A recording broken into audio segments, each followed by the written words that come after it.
Sonic Frontiers is a lot of things. It's Sonic's first open-world style adventure, it's an ambitious undertaking, it's evidence that Sega need to expand Sonic Team and invest some more in the IP, it's also a testament to what Sonic Team can achieve with a shoestring budget and a skeleton team. It's evidence that Sonic can tell an engaging and serious story, it's evidence that pacing matters, it's climactic until it's not. It's a new beginning while feeling like a closing chapter. Sonic Frontiers represents Sonic as a video game series blossoming into a new style, but it's not without its growing pains.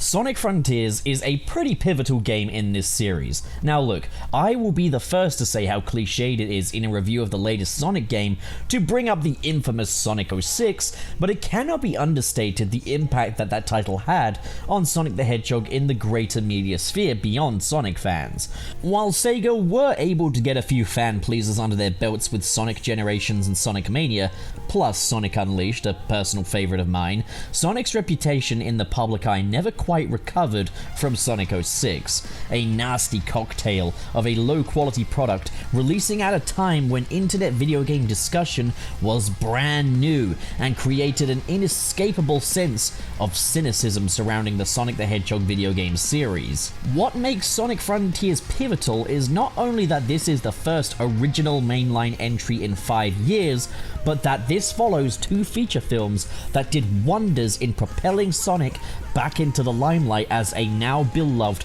film hero. So all eyes are back on Sega and Sonic Team for this next mainline entry. This would be the very first Sonic game to have the opportunity to use the goodwill from the Sonic movies and to finally break free of the cynicism that has surrounded the Sonic game series since Sonic 06. If Sega and Sonic Team played their cards right, Sonic could go from being a maligned video game mascot to a beloved film hero to a once again respected video game mascot.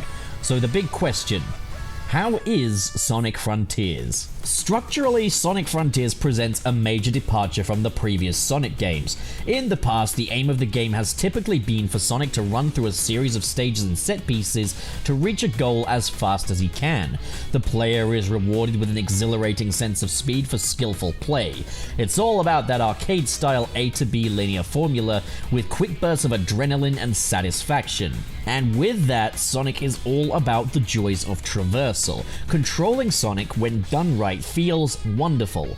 But particularly when in 3D, the problem arises that the character is typically railroaded to narrow paths and scripted sequences, so that Sonic doesn't constantly fling himself out of bounds or beyond the level geometry.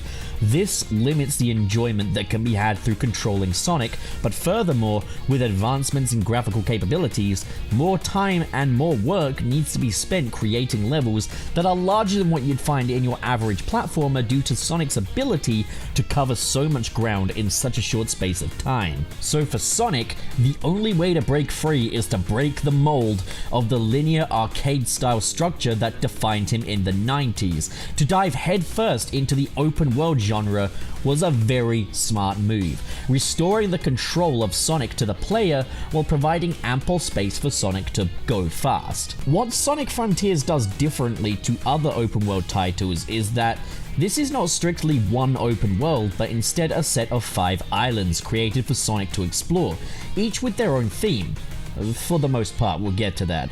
This allows the game to continually refresh itself, keeping that sense of discovery provided by the unique zones of the typical Sonic game intact. These open islands play host to a variety of different things for Sonic to do, be it puzzles, platforming challenges, treasure hunting, gathering cocoa, entering cyberspace, fighting enemies, and even more beyond that. But ultimately, your goal is to collect different items in order to progress. This is a collectathon.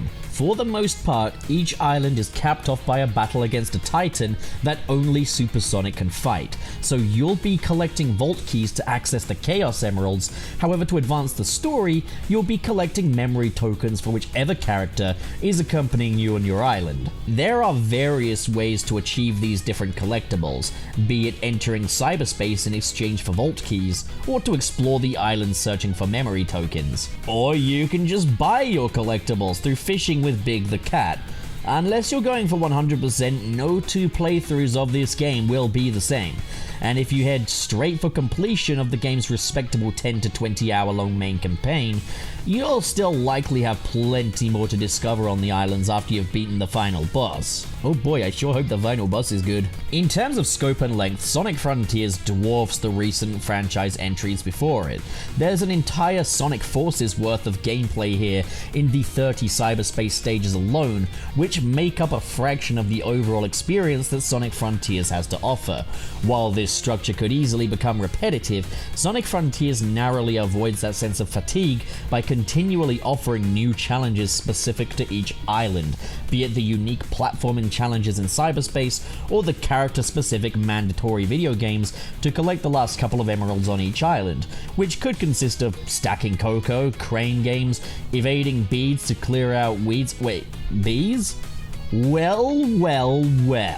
It could be skydiving, it could be pinball, you name it, there's a lot of variety here, and at no point did I ever feel bored during either of my two playthroughs. Structurally, Sonic Frontiers is a stroke of genius. A Sonic game has never felt so vast and comprehensive while simultaneously managing to keep me fully engaged. Sonic Team set out to make a Sonic game that feels bigger with Sonic Frontiers, and with that they absolutely succeeded, as I enjoyed every minute of this experience.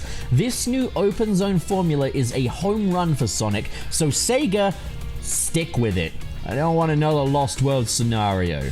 But what compels us to run along for this adventure? Sonic Frontiers boasts a significantly longer runtime than the recent games in the series, but does it have a good story to live up to that? Alright, buckle in folks, this is a big one. Dr. Eggman is back with another evil scheme. He enters the Starfall Islands in an attempt to hijack the advanced robotic technology of the Ancients for himself, using his new AI companion Sage. Realizing that the good doctor has bitten off more than he can chew, Sage seals him in cyberspace for his own safety. Sonic, Tails, and Amy are headed for the Starfall Islands to investigate a mystery there, as set up by the prequel comic, until they are sucked into a singularity that sends Sonic and friends into cyberspace as well. Unlike anyone before him though, Sonic manages to escape and is formed by a strange disembodied voice that he has a quest to embark on, to take down the Titans and tear down the walls between dimensions. Believing that this will save his friends, Sonic heads off into the islands to take on his new destiny and uncover the secrets of the Ancients, guided by this strange voice. There he finds his friends in holographic cyber forms whom he helps out, as well as a species called Coco. Each time he enters cyberspace, he finds himself corrupted by cyber energy, weakening him and draining him of his life and memories. The more Sonic continues on this adventure, the more he deteriorates until his head is literally in ruins and all he can do is fuck. So this game's story has a bit more on its mind than the previous Sonic stories. The era of the reprised baldy nosehair joke is fortunately over and replaced by a new story from veteran Sonic comics writer Ian Flynn, who has done a great job at redefining these characters and making a story that will appeal to the older demographic as well as the dumb babies that are actually supposed to enjoy Sonic. Now I'm just gonna go right ahead and say there's an obnoxious amount of fan service here, as when exploring these islands, Sonic may pop out a "Hey Lois, remember the time I was in the Mystic Ruins?" It's pure member berries. Parts of this island are really lovely. I should bring Cream here sometime. Should have a seat over in that chair, please.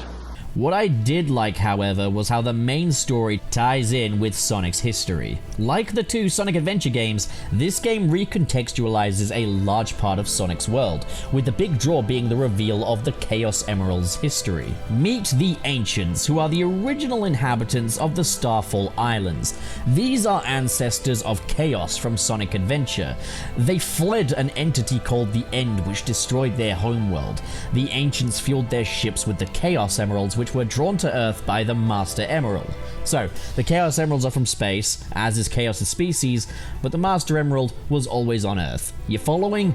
Good. So upon settling on Earth, the Ancients used the Chaos Emeralds to preserve life using cyberspace. This was until the End followed them to Earth. The Ancients created the Titans to fight back against the End in space before the End would reach Earth. The Ancient piloting the Supreme Titan sacrificed himself in battle by binding the End into the Supreme Titan before sealing it in cyberspace. The Ancients eventually died out with their spirits sealed within the Coco that sat inside their hearts, who now roam this world as well as their Titans. Centuries later, the Coco are looking for closure so that they can finally rest for good, and it's up to Sonic and his friends to help them find their final resting places. So it's like a Chow Garden, except you have to help them die, basically.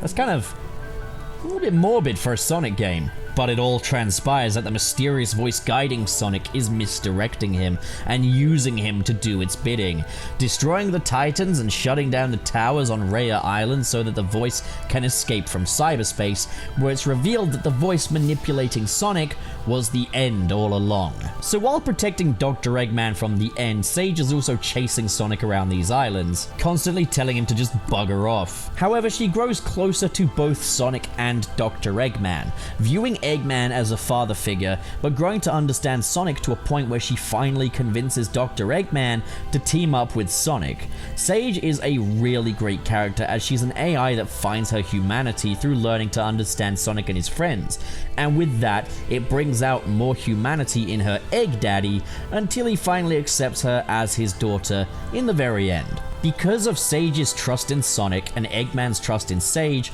Sonic, Eggman, and Sage all work together to take down the End and save the world to ensure that the End's planet-destroying rampage can never happen again. While Sonic Frontiers ultimately feels like the start of a new chapter for Sonic, both in terms of narrative style and gameplay, there's an air of finality to it. Sonic and his friends help the Coco to find their final resting places, and on this adventure, Sonic's friends start to embark on their very own journeys, growing apart from our beloved Hedgie. Amy wanting to travel far away to share the value of love with the world, Knuckles finally accepting a life of his own beyond guarding the Master Emerald, Tails ready to move on from Sonic and blaze his own trail, and Eggman being willing to put aside his hatred for Sonic to take down an entity that is literally called the End, which leaves a trail of death and genocide in its wake.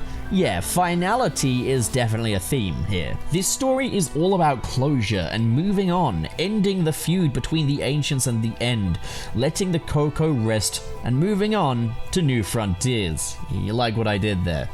And then there's the fate of Sage, who sacrifices herself to defeat the End once and for all, only to be forced back to life by Dr. Eggman in the after credits. Happy as I will be to see Sage again, I don't think this is going to spell good news for Sonic. As in a story about moving on, this guy right here didn't move on. Although, I mean, she's basically his daughter. Can you really blame him? That's gonna be a pretty fresh and raw wound. I'm really excited to see where things are going next. Now, there is a lot going on here in a story that is packed to the brim with lore. Lore that has gone neglected for almost 2 decades. The story of Sonic Frontiers had something of a healing effect on me as a Sonic fan, particularly with the treatment of Tails and how they addressed instances of him acting out of character in previous games. No, this doesn't make the writing in Sonic Forces good retroactively, but it does at least recontextualize events so that Tails can actually move forward with a new layer to his character. That being that the kid suffers from some pretty low self-esteem, which I think a lot of us can relate to. I was honestly so moved by the scene of Tails confessing to Sonic that he'd like to move on by himself, and how Sonic accepted that. The bond between these two feels so genuine, and the voice performances really sell it. If you haven't been sold on the current Sonic voice cast yet, you absolutely ought to be here, as they turn in some of their absolute best performances. Hey, little bro. Feeling better? Yeah. This whole experience gave me a kind of clarity. When this is all over, I think I need to go it alone for a while. I can't grow into my full potential if I always fall back on you. If that's okay. You're free to go your own way. I guess you just grew up on me a little faster than I expected. Are you saying I outpaced you? Yeah, don't push it.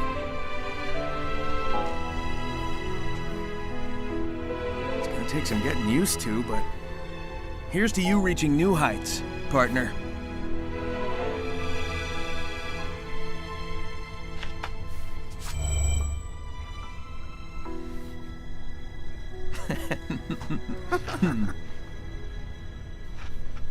The little crack you hear in Sonic's voice when he confesses that Tails grew up faster than he was expecting. The little laugh he does when he's caught off guard. The voice acting here is absolutely spectacular. I always thought that Roger Craig Smith did a great job, but man, he is one hell of a Sonic in this game. This same scene that reflects what is so great about this story also reflects kind of its weakness. After seeing Sonic and Tails laughing together as they prepare to bid farewell, Sage has a strong emotional reaction, in tears wishing she could feel a bond like the one they feel, which sets us on a super cheesy Toy Story 2 When Somebody Loved Me style montage for Sage. Such a beautiful friendship. A family born of love and not genetics. Everything I want. I wish I'd never seen this. It was so much easier accepting the future when they were simply enemies.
Now honestly, I love that, but the problem here is that they simply reuse existing cutscenes of Sage and Eggman together to illustrate that their bond is not the same as that of Sonic and Tails, and how one-sided her relationship with Eggy is. And, well, because of that, you just end up with a lot of shots of them just kind of talking in cyberspace. This would have been much more effective had they used shots perhaps showing Sage's creation or events prior to the game. We've seen so little of these two together that this montage showing off the few interactions that they have had falls kind of flat. What could have perhaps worked would be if they'd shown Gamma, Omega, Metal Sonic, Orbot and Cubot to show just how cyclical Eggman's relationships with his creations can be, and just how little humanity he grants them.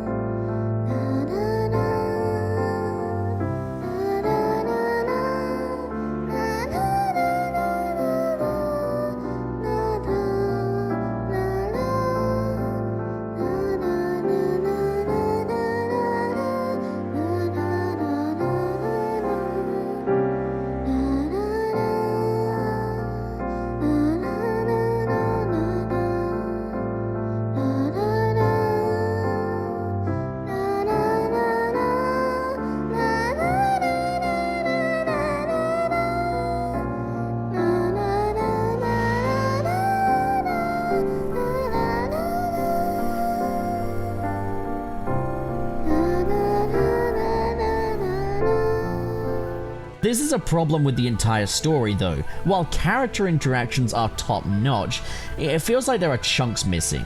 Sage viewing Eggman as her father and Eggman eventually accepting that role was powerful stuff, but there's so little of that here beyond the Eggman memos that it just doesn't hit the way it should. Although I will say, regardless of that, the final shot where Eggman watches the stars fall knowing his daughter is gone, powerful stuff. I think the best writing in a Sonic game prior to Frontiers was easily Sonic Unleashed, and while I think this game does a better job with its characters, Unleashed definitely had better pacing. Once you've rescued the characters and you head into the bulk of the story, everything feels incredibly abrupt. There are other great character interactions too. Amy and Sonic's dynamic has really matured, and it's great to see her stand up to him. And as for Knuckles, why are you guys so gay? I know what you are. Don't make me say the word, young men. I think that about wraps up the story. There is a lot here, and you're probably not going to get or understand everything on your first playthrough, and the story's bullet-fast pacing in its second half certainly doesn't help that. But I'd be lying if I said this wasn't like the best Sonic game story, like, probably ever. But alright, moving over to gameplay. Traversal is integral to Sonic. If Sonic doesn't feel good to control, the space afforded in the open zone for the player to run is superfluous. But running around as Sonic feels good.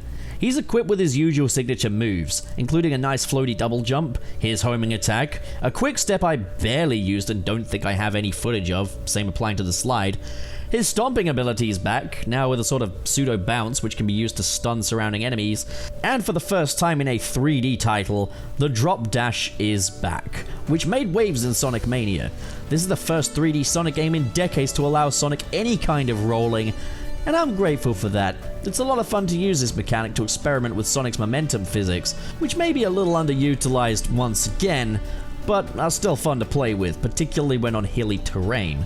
With that being said, Sonic Frontiers presents the player with a plethora of customization options for Sonic, so you can have a control to your liking.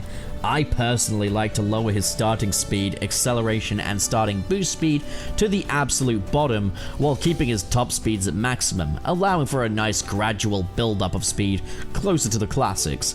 No, you don't get as much of the instant serotonin hit that the more bullet-like Sonic can offer, but boy does it ever feel good when you have to earn your top speed. I do feel that Sonic Team could push this further with level design that makes more use of Sonic's momentum, but I am grateful for the little we get here. I'll go more into level design later. The boost has also been pretty drastically toned down, making Sonic less bullet-like. This no longer affords the player partial invincibility while boosting, so enemies and destructibles still need to be taken care of with the homing attack, which can now be done from the ground. The homing attack is no longer Sonic's only attack move though, as he comes with a variety of new combos.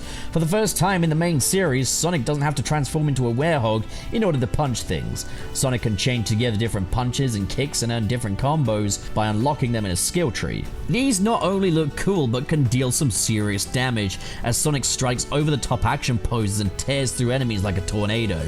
There's also the Phantom Rush, which is unlocked when Sonic fills up his combo meter, with Sonic wailing on enemies so fast that he's leaving after images. This is an awesome way to bring Sonic's speed into combat. Unfortunately, half of these moves end up being a little redundant though. For example, if you hold down square during a combo, Sonic will tear through an enemy with a whirlwind, but if you're holding down R2 and the X button, he'll do basically the same thing but with a different animation. The same can be said for the Wild Rush and the Air Kick. They are basically the same move with a different animation. It can be fun to utilize all your combos for the visual spectacle, however the skill tree is dinky as it is, and a good chunk of what's there isn't even really that necessary. Sonic also comes equipped with a parry move, which can be satisfying, but becomes a little less satisfying when you realize there's really no skill or timing involved. The second you see an enemy begin to consider striking, you can hold down the L and R1 buttons, and Sonic will automatically slap whatever your enemy has in store for you down harder than Sega slapped down the idea of giving this game a proper budget. More on that later. Worse yet, it can be easily exploited to cheese jump rope challenges in the open zone, rendering those challenges obsolete.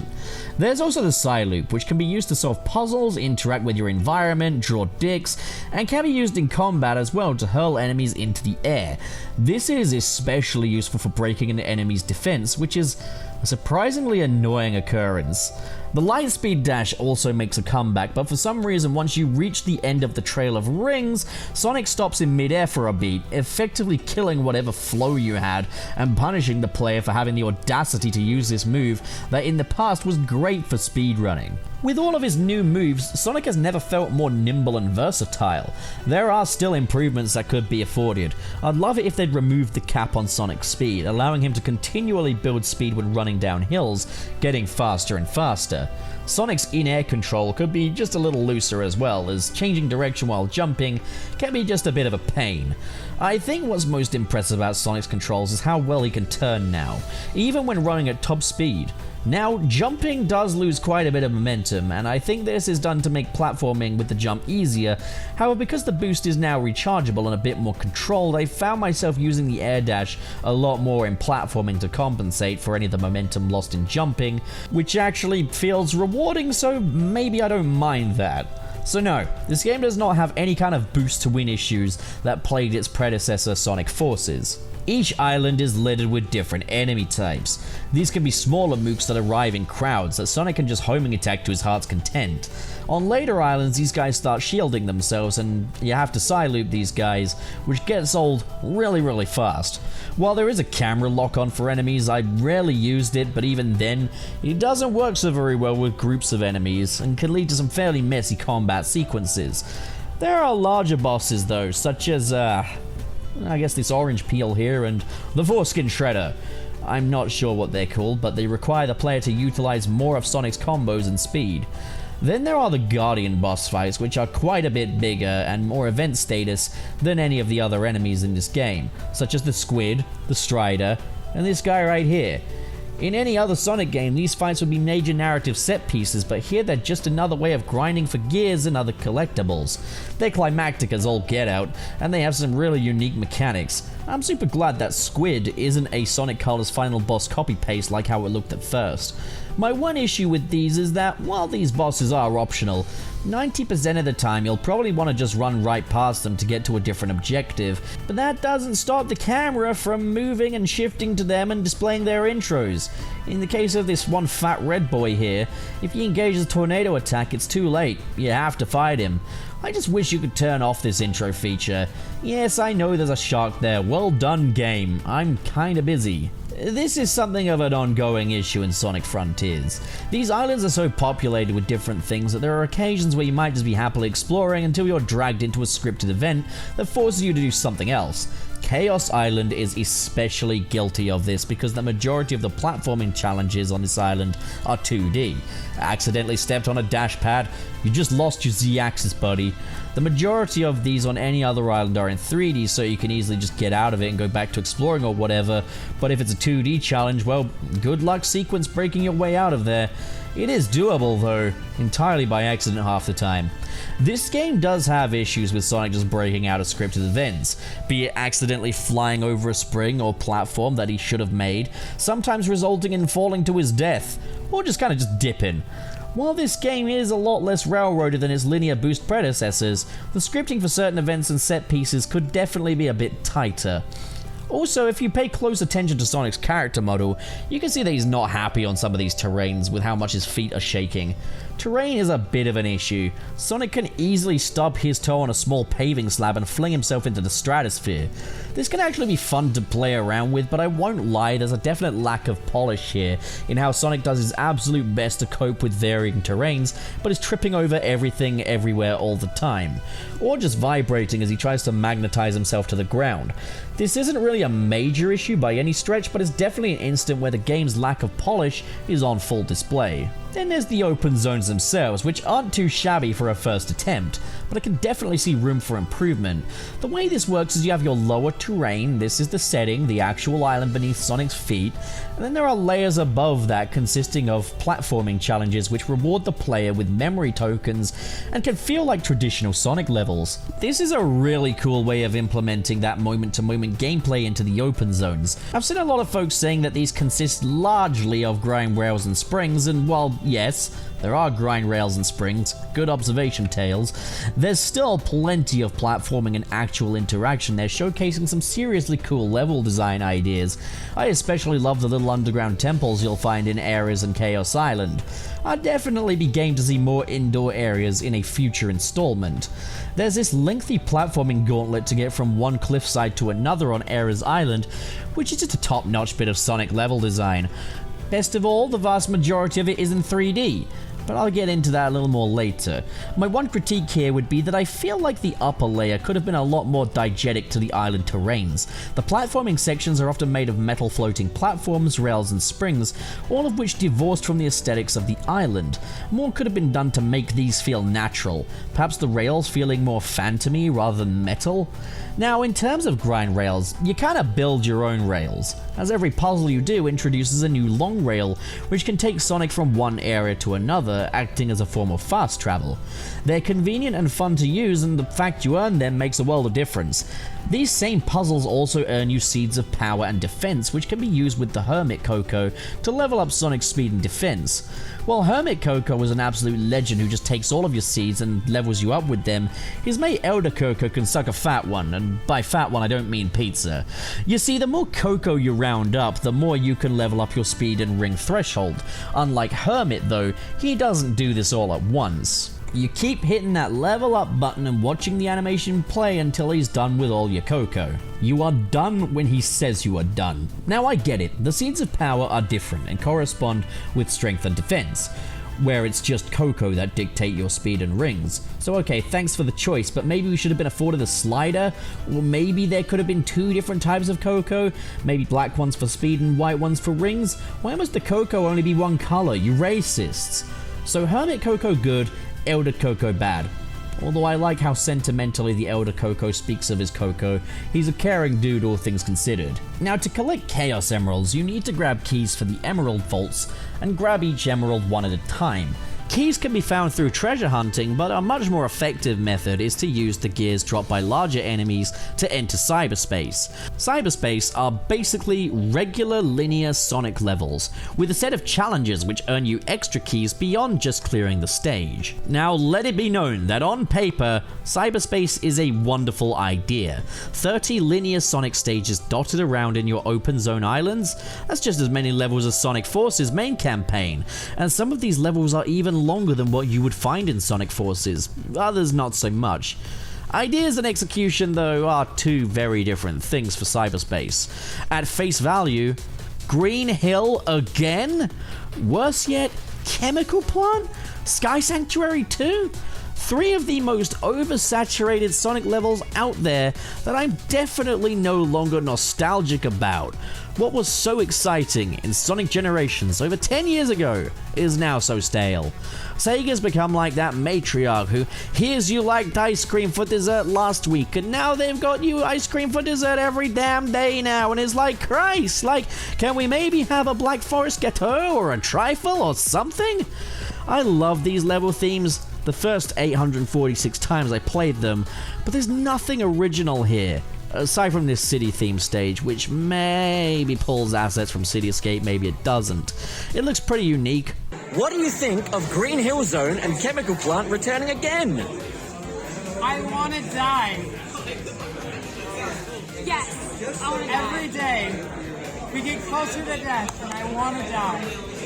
I like the locations, I've always liked the levels, but like, enough is enough. I don't want to see them again unless it's in like promotional artwork or, you know, like those things they put up every so often sharing fan art. No, not in the games anymore. I don't want to see them. Truthfully, I think they're beyond overused. I don't think there's a word for how many times Sega's used them. Sonic Frontiers having the first level literally be Green Hill Zone says a lot. I mean, the past, 5 games have started with a Green Hill Zone inspired level. You can call it Windy Hill, you can call it whatever the fuck you want, but it's still Green Hill Zone at the end of the day. I just think that Sega really needs to come up with some new originality. The reason that those levels are so inspirational in the first place is because they were original, they were new. And for us to have something new to be inspirational or nostalgic about, we need new stuff. That's why when people say, let's have a Generations 2, it wouldn't work, because there's nothing to be nostalgic about except the same thing from the past 20 years. So, Sega, stop using Green Hill. How do you... I'm sorry, Pop. I love you so much. Hello, everyone. My name is Markiplier, and today we're... No. What do you think of the bringing back Green Hill Zone and Chemical Plant Zone once again? At first... Okay.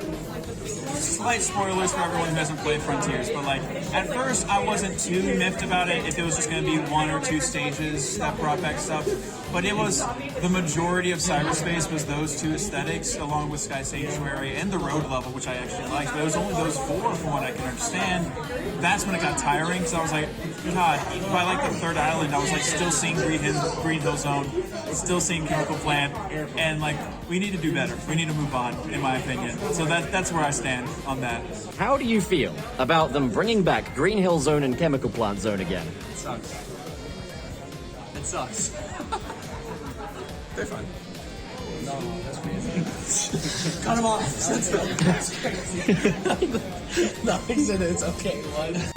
I think it's nice for the games to have some sort of continuity across the board, and I think that Green Hill Zone is a good common thread. I can't say the same about the other zone, but I feel like Green Hill Zone is the most iconic one. And then I show that picture to the artist. I like Green Hill Zone.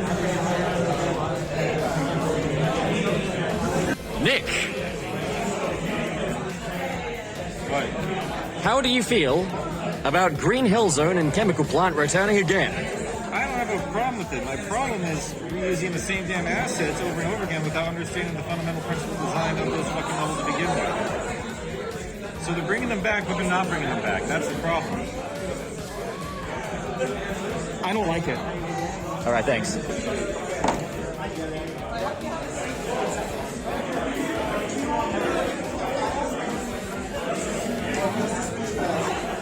But at the same time, yeah, they have done some interesting visual things with Green Hill and Chemical Plant, making them look all broken up and in the sky and such.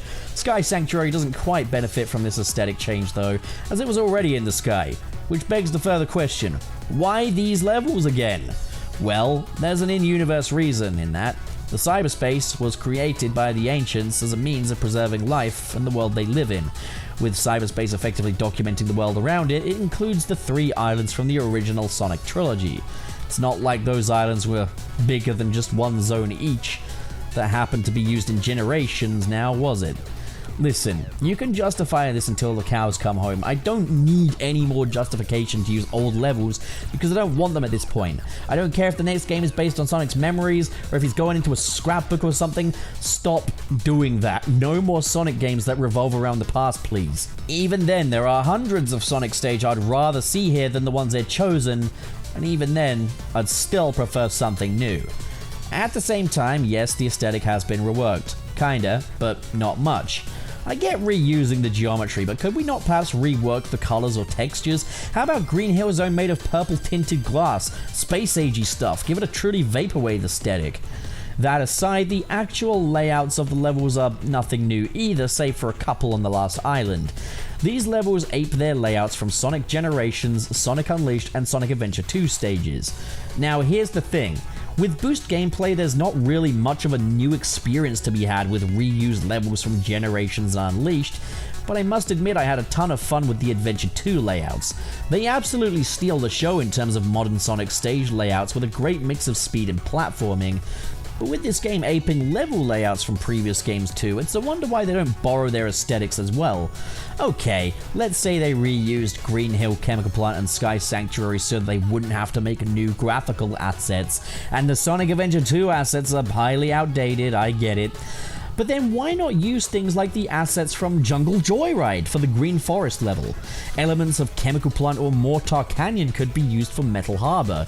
I'd be much more excited to see these level layouts return if they brought the themes with them, and I'm absolutely more excited to play stages from Sonic Adventure 2, which aren't quite so firmly etched and burned into my recent memory. One highlight though is Cyberspace 1-2, the first Sky Sanctuary stage. This one has a very, very, very tight timing criteria for S ranking, which means I played it over and over again. I wish all the stages were this tough on S ranking. The fact that just this one stage is really unforgiving and is so early on in the game is just really bizarre.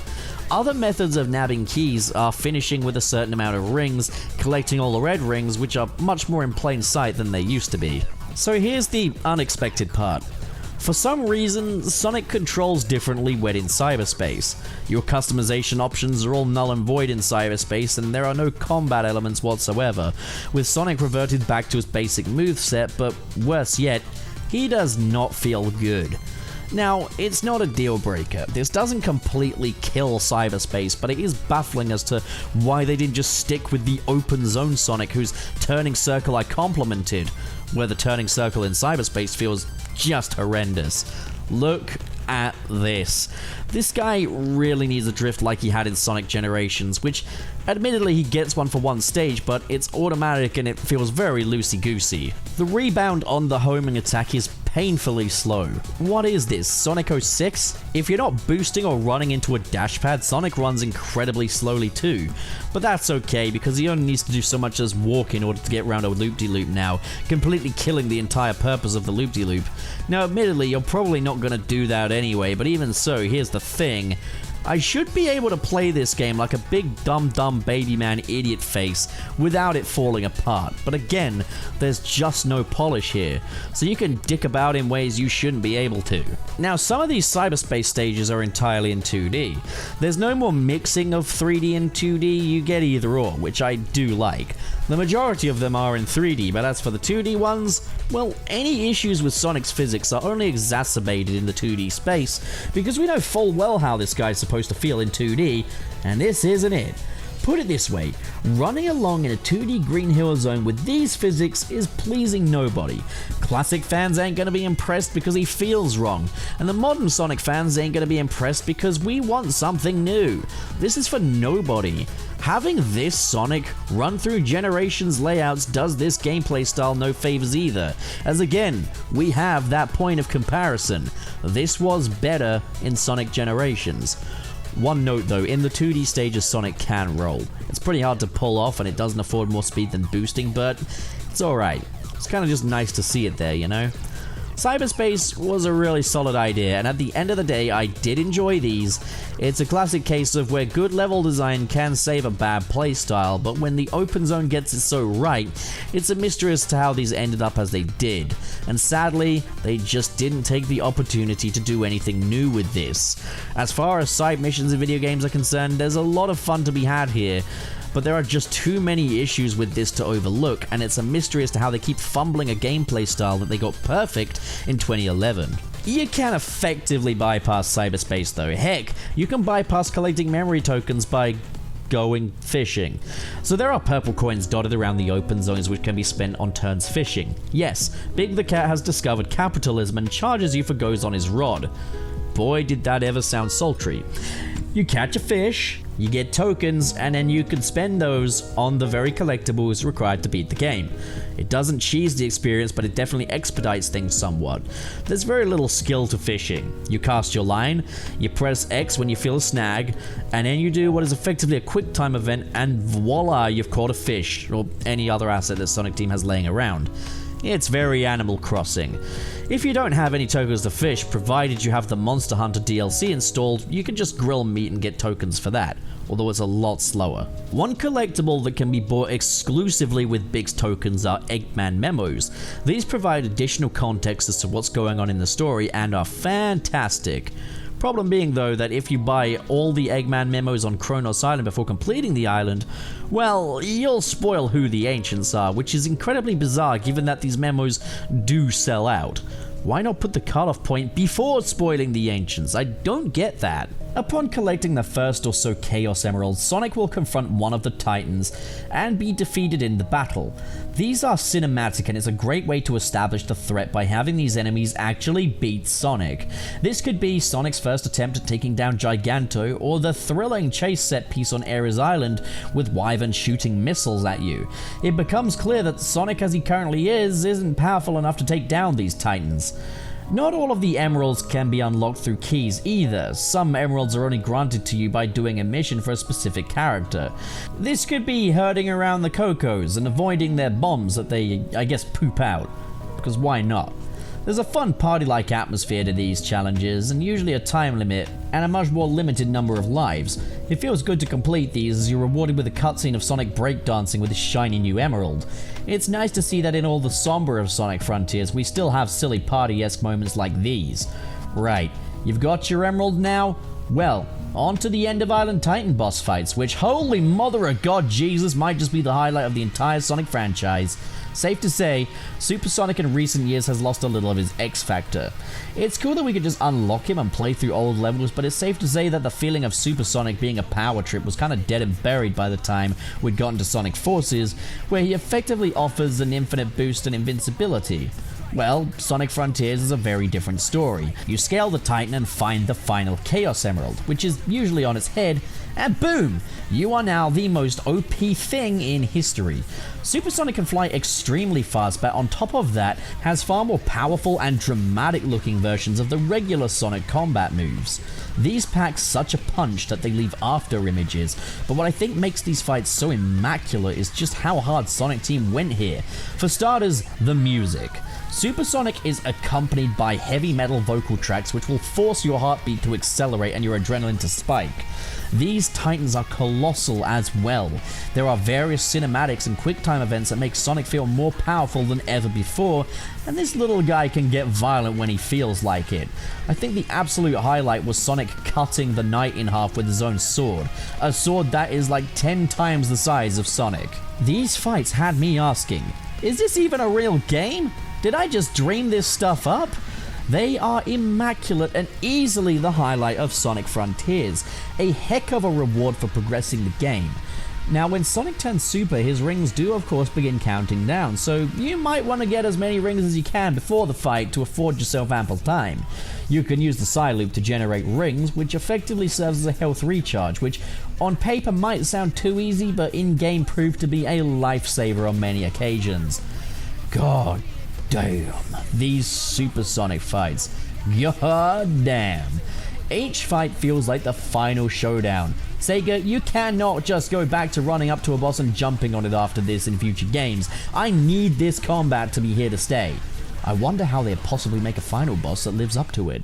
Graphically speaking, the game is interesting. So if I look at a still image of it, it looks fantastic. The islands are gorgeous, Sonic and Pals look better than ever before with some sharply defined new fur textures, which look fantastic. Boy, does it all look pretty. This game is pure eye candy. But man, the pop-in. The object pop-in is pretty aggressive here on all versions, and while it isn't a deal breaker, and isn't too hard to ignore when immersed in the game, it doesn't really need defending. It's still something I'd like to see ironed out in a future game. I played this game on both the Nintendo Switch and the PS5. The Switch version did a solid job at getting everything running. For a Switch game, it's pretty impressive. Highly downscaled, but impressive. The PS5 version is better, but it's less impressive. Put it this way, on the PS5 I kinda expect seamless gameplay, no load times, and yet this game still has them. Sure, they're quick, but those fade to black transitions between boss phases are a bit harder to palette on the PS5, when this could be seamless. Also, this game makes zero use of the PS5's DualSense controller. No resistance on the trigger buttons, no haptic feedback. The only evidence of this being a PS5 game is that it runs at a relatively smooth 60 FPS and has a little bit of ray tracing. By no means is this a showcase of the new generation, but it's a pretty game nonetheless. Then there's the music. The open zones have a really solid atmospheric style of music that uses a variety of instruments including violins, pianos, sitars, acoustic guitars, even brass, and it all sounds gorgeous. My favorite open zone track has to be the last one on Chaos Island. It sounds heroic and imposing.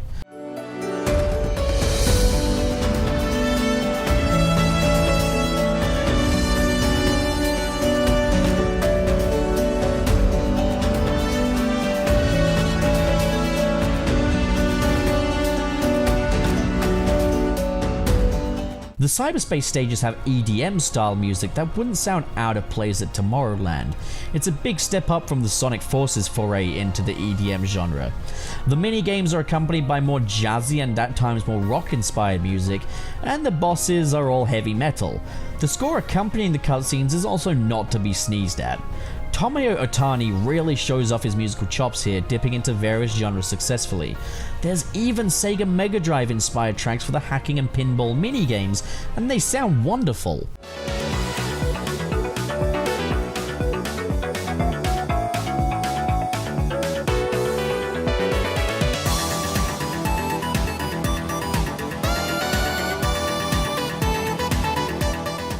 I think with this soundtrack alone, Otani has proven to be perhaps one of the most versatile composers ever to work on a Sonic game. So let's break down each island. There are supposed to be 5 of them. That's what was advertised. 3 were shown in promo materials, with the final 2 seemingly shrouded in mystery. The first island is Kronos Island, a fitting opening for the game. Kronos Island is a grassy coastal island teeming with trees, rock structures, valleys, and mountains. There's a suitably uncanny look to this mysterious island. This island is fairly small compared to the later ones, which is saying something, as it really is quite sizable in its own right. Kronos Island feels like a giant playground with lots of exciting puzzles to solve and platforming to conquer. On this island, you gather up Amy's memory tokens, which look like hearts, and you follow her story with them. The second island is Era's Island, which is my favorite of the bunch. This massive desert island has various valleys to explore and is very well layered. The platforming and the level's theming are a little more diegetic here while still not ideal. There are a lot of different environments on display here, including an oasis, a more jungly area, and some of the ancient temples and walls. This place really opens things up a bit more so Sonic can really stretch his legs, and I love the trails his feet leave in the sand. But it's also home to the best challenges the game has to offer too. On this island you collect Knuckles memory tokens, which look like war medals. The third island is Chaos Island, which is hit and miss. You're traversing volcanoes above the clouds, which is absolute eye candy to look at, but very little is done with the lava in-game. This place starts off very labyrinthian, as it can be very difficult to figure out what paths lead where and how to get to certain places. It's made even more difficult by the vast majority of those paths being in 2D, meaning that you can't necessarily see what lies ahead. The 2D creates a very artificial sense of challenge because of this, but worse yet, the 2D often gets sequence broken by complete accident, leading to it switching to 3D, which just buggers up my bearings. Worse yet, the controls also change when in 2D, with climbing walls still being up and down on the analog stick, but also cyberspace physics and no combat moves. It's a little jarring. Now, there is a great sense of achievement to unearthing new paths on this island and opening it up. It's incredibly disorienting, and I think that in some ways works to its advantage. The atmosphere is just breathtaking, but please put an end to the insistence on 2D. It doesn't work here at all. This one also suffers from a very unreasonable progression gate. Before your boss fight against the Knight, which, by the way, best boss in the entire series, you need to solve the ancient puzzle, which is pinball. Okay? Pinball in a Sonic game is by no means a foreign concept. It's kinda cool to see it back, but there are a few problems here. The physics are just wonky and unpredictable, which is sad to see in a Sonic game, because Sonic games originated with pinball physics. But also, would it not have been a tad more fitting for Sonic to be the pinball, rather than this random green ball here? It really feels like we lost touch with the roots of this fella's physics. The worst part is, though, you get 2 balls to play with. Just 2. You need to score 6 million points, and there are 2 pits on the left and right that are just unavoidable. Now, red rings boost your score multipliers, which help matters, but still, 6 million points in a mandatory pinball game with only 2 lives, and you can just have some bad luck deaths, is so overkill. I managed to get lucky, I managed to get it done in my first attempt on PS5. On Switch it took me a lot longer, but still, as I say, this is just unreasonable. Also on Chaos Island, there's a hacking minigame to get to a Death Egg robot to shoot a chasm into the island for you to explore, which I guess is kinda neat. It's Ikaruga inspired and doesn't outstay its welcome. It's cute. I sure wouldn't want them to make that the final boss though. Not entirely sure why I said that. Why would I say that? On this island, you collect Tails' memory tokens, which look like wrenches. The fourth island is the top half of Kronos Island, which is called Rhea Island. Sneaky buggers. So on paper this sounds bad, but I will say this. While I don't know at what point Sega decided it was cool to just lie in promotional material, Rhea Island is sick as hell. I love this part of the game. It's a climactic climb for a very, very poorly Sonic as he scales these obnoxiously tall towers to shut them down. It's absolutely intense and home to some of the coolest platforming the series has to offer. I absolutely loved this part, both narratively and mechanically. Mainly just the 3D parts though, which is fine because I think only one of these 6 towers was 2D. The sense of vertigo I got here, I'm reminded of the Wonder Tower from Batman Arkham City. I do think that this stage would make a good case for fall damage or fall death. However, if you do fall, you do get these pulleys which will pull you up most of the way you fell, which is more than fair. But dude, my palms were sweating playing this stage. It was really gross. You wouldn't want to touch my hands after that. It'd be like touching wet ham. This is ultimately more of like an hour-long level than it is an open zone, as there are no puzzles, memory tokens, or cyberspace stages to speak of. Just one singular objective. You will 100% this on your first time. The 5th island is Oranos Island, which is, by and large, it has the same theming as Kronos Island, only that it's a bit more Halo looking. It has a different layout, it's larger, it has a more grim atmosphere, but boy is it ever disappointing how secretive Sega were about these final 2 islands for them to simply be asset flips. In this case, it's not outright false advertising as it is technically a new island, but it's pretty deceptive. This is by no means a unique theme. It's disappointing, but not outright bad. I'd definitely prefer if they never mentioned 5 islands in the promo materials though. This is just like Chaos being advertised in Sonic Forces. It's not technically untrue given that he did appear in cutscenes, but it's still misleading and I really don't appreciate being treated like that. Kinda reminds me of how secretive Sega were about the cyberspace stages in the early promo material as well. There should never be a point where you're actively trying to hide a part of your game for fear of backlash. On this island, you collect Sage's memory tokens, which are hearts again, like Amy's. Man, if we recycled our trash the way this game recycles assets, climate change wouldn't even be a smidge of an issue. Why not Eggman insignias or something? This island is also the stingiest when it comes to its collectibles. It can take a very long while to collect Sage's tokens. Or you can just go fishing. After all, Rhea Island felt climactic enough for me, and, you know, I maybe don't want to bum about in Budget Cut Island for another 8 hours. The stinginess of this island is a pretty artificial way of padding things out. So that's the selection of islands. We're just sticking to a very naturalistic theme here. Then we have the finale as Sonic heads in to take down the Supreme Titan controlled by the End. The Supreme Titan is an asset flip again.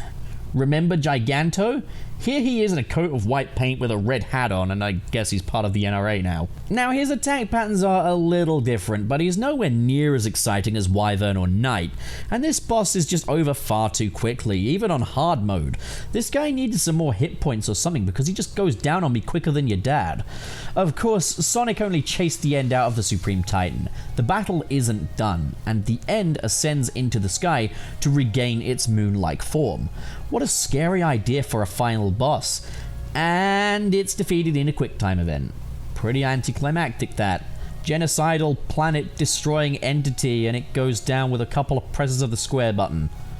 Well, that's if you're playing it on easy or normal mode. Yes, the true final boss is just too much for you easy and normal difficulty schmucks. The real fight, the true enemy, is locked behind hard mode, and it's the hacking minigame from earlier, but now with the moon bragging about how badass and cool it is. Is this a real game? Am I dreaming this? Because not a very good dream right now. The past few Sonic games have just recycled the egg wisp from Sonic Colors pretty shamelessly, but then this game just straight up forgets it isn't Ikaruga. Why is it Ikaruga? What made them look at the hacking minigame and decide, yes, this should be the final boss? I have a lot to say about this. As far as Ikaruga goes, a game that I've never played, this was alright for like an Ikaruga game. If I were playing an Ikaruga game with the full understanding that I were playing an Ikaruga game and I hadn't just been playing a Sonic game this entire time, I'd definitely be cool with this. If I hadn't been presented with 4 bomb-ass Titan boss fights that were climactic power trips and fitting a final boss status, yeah, I guess this Ikaruga fight would be fine. If I hadn't just had the most combat-ready Sonic gameplay style to date, which was just begging for a climactic final boss, oh, well, this would be peaches and cream. But guys, this is a Sonic game. Why is the final boss Ikaruga? Why are you like this game? There are so many layers in which this doesn't work. 1. This game has been fairly immersive thus far, or at least has tried to be. All of the end's bullets are very on-screen looking, just these little circles. These don't look like diegetic attacks. These don't even look like they're actually coming out of the freaking moon. 2. I don't think the end knows who it's actually even fighting, as it's the Titan I'm playing as, yet it keeps banging on about Sonic. 3. Playing as the Titan sounds kinda cool. I never thought it would be like Ikaruga. 4. There are ways you could weave this into a Sonic final boss smartly. Have a quick phase of Ikaruga before you play as Super Sonic and destroy the end's turret or crater or whatever it is that's spewing those bullets. Rinse, repeat. 5. Another phase of Super Sonic after this would have really remedied this whole problem. But ending the game on Ikaruga? According to modders, there are some files in there for a proper final boss, and this is just here because, I don't know, budget cuts, I guess. Ikaruga, guys! The final boss is Ikaruga. I can't. I don't know. Maybe I would rather have had an Egg Wisp copy-paste. Maybe? Is that what I want? Why is it like this? Why does it have to be like this? Now, whichever version of the boss you fight has no impact on the ending other than what song plays over the second set of credits. Beat it on easy or normal, you get vandalized by One OK Rock, which is a terrific song. Beat it on hard, you get One Way Dream by Nate Wants to Battle, which is seriously cool because Nate Wants to Battle started off as a fan doing covers on YouTube, and now he's here. Personally, I love both of these songs. They have very different vibes, but One Way Dream is better timed with the ending cutscene. Gives off that cinematic Sonic Unleashed ending feel as a tornado flies. Sonic Frontiers is truly something. This game strides into a great new refreshing direction, but it's doing this weird jig as it does and keeps stubbing its toe, and it's like, dude, WTF are you doing? While I'm glad it gets there, and I'm glad it looked as cool as it did when it wasn't stubbing its toes, I'm glad it could jig with confidence. Okay, this is far from my best allegory. This game feels like Sega had the tiniest Ickle Wickle Sonic team and gave them the tiniest Ickle Wickle baby budget, and Sonic team just said, to hell with it, we're gonna make a gigantic tour de force for Sonic and we're going to impress everyone. Polish be damned. Sonic Frontiers is a magnum opus held together by sticks and chewing gum. They've landed on a formula and a playstyle that fits Sonic like a glove and truly ran with it. There's passion on display, but without the polish you would ever expect from a AAA title. Going forward, I want Sega to invest in Sonic Team. Get new people to make new assets so that we don't have to cling on to Green Hill Zone just to get some linear levels in there. I want to see what Sonic Frontiers brought to the table, but with a level of polish that feels like a AAA title. I want honesty in the marketing. If there are only 3 unique islands, let's be real, 3 unique islands is not a number to be sneezed at. Don't sell me on 5 if there are only 3. I want Sonic Team to have the time, resources, and budget to give us a proper final boss that isn't Ikaruga, man! It isn't Ikaruga. I also want Sega and Sonic Team to reserve 2D gameplay strictly for classic Sonic games. Save that for the Mania sequel, which, by the way, where the hell is that? I'd love to see some more urban environments. This game was pretty committed to natural biomes, but I hope that in the future we can see cities and towns and amusement parks, perhaps a skate park, perhaps in the amusement park the rails of a roller coaster could be your floating rails for your next open zone. Also, Sonic Team, please, for the love of Kate, please patch in a boss rush. You cannot just have bosses that incredible and not let me replay them. For now, we have Sonic Frontiers.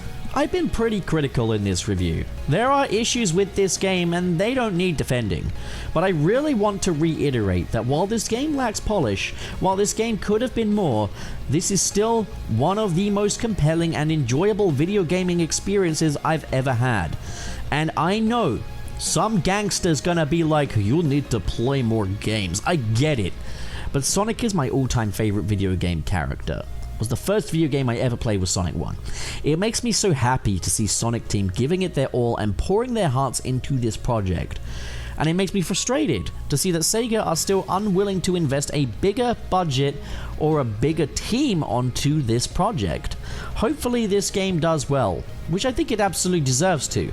We can get a little more polish on the next one, but for now, Sonic Frontiers survives on raw brilliance held together by sticks and chewing gum. And while I'll accept that, I'm still hoping for further improvements on future games. I don't usually do number ratings, but I'm gonna do it here. I feel like 9 out of 10 is a little too high given the game's lack of polish, and of course its weaker second half. 7 out of 10 undersells just how much I love this one, so I'm gonna go ahead and give it a solid 8 out of 10. Is it my favorite Sonic game? Too soon to tell. Even after playing through it twice, I can still fall prey to being prisoner of the moment. But the fact that it's not an immediate no should say something. I wonder if cream and sticks are free. Make a road trip out of it. Actually, no, wait, no, Sticks is canon. Hashtag Dicks out for Sticks worked. 100 out of 10, best Sonic game ever. Peace out, everybody. I say, you've made it to the end of the video! Congrats. No, but seriously, thanks a bunch for watching. And just now, I'll be extending a special thanks to the patrons in the $10 tier, who are Adam Myers, Ken K, Legendary Ray Ray, Mr. SP, Sergio, That Jordo, and Where's Arnold? What an amazing and generous bunch of people. Thank you guys so much for your support. And if you want to join the ranks of these amazing people right here, the link to my Patreon is in the description below. Guys, these are not the easiest times in the world financially, so every little bit you folks are donating is doing wonders. I really would love to be able to do YouTube as a proper fully fledged career someday. It might just be a pipe dream, but maybe you guys can prove some people wrong. But of course, if donations aren't your thing, then, well, it means plenty to me that you just hit that cute little subscribe button over there. I didn't mean hit that way. Well, that's me done for the day. Thanks a whole bunch for your support, and have a fantastic day. I'm gonna see you so soon. I know